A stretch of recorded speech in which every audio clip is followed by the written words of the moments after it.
ನಾಗರ ಪಂಚಮಿಯ ಈ ದಿನ ನನ್ನವರು ನಾಗರಾಜನ ಜನ್ಮದಿನ. ಮನೆಯವರೆಲ್ಲರ ಪ್ರೀತಿಯ ನಾಗಪ್ಪ. ನಮಗೆ ಸಿಗುವ ಪ್ರತಿಯೊಂದು ಸಣ್ಣ ವಿಷಯವನ್ನು ನಾವು ಆಚರಣೆ ಮಾಡಿದಾಗ ಅದರಲ್ಲಿ ಒಂಥರ ಖುಷಿ ಇರುತ್ತೆ.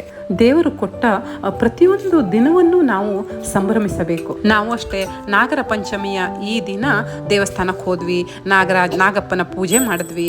ಹಾಗೆಯೇ ಮನೆಗೆ ಬಂದು ತಂಬಿಟ್ಟು ಎಲ್ಲ ಮಾಡಿಕೊಂಡು ತಿಂದು ಸಾಯಂಕಾಲ ನಾವು ಆತ್ಮೀಯರೆಲ್ಲ ಸೇರಿಕೊಂಡು ಮನೆಯಲ್ಲಿ ಲಲಿತ ಸಹಸ್ರನಾಮ ಪಾರಾಯಣ, ಭುಜಂಗ ಸ್ತೋತ್ರವನ್ನೆಲ್ಲ ಹೇಳಿಬಿಟ್ಟು ಹುಟ್ಟು ಹಬ್ಬದ ಒಂದು ಶುಭಾಶಯವನ್ನು ಹೇಳಿದ್ವಿ.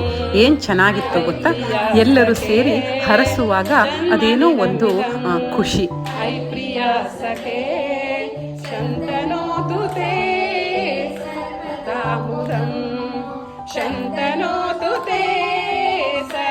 ದೇವರು ಸದಾ ನಿಮ್ಮೊಂದಿಗಿದ್ದು ಆಯುಷ್ಯ, ಆರೋಗ್ಯ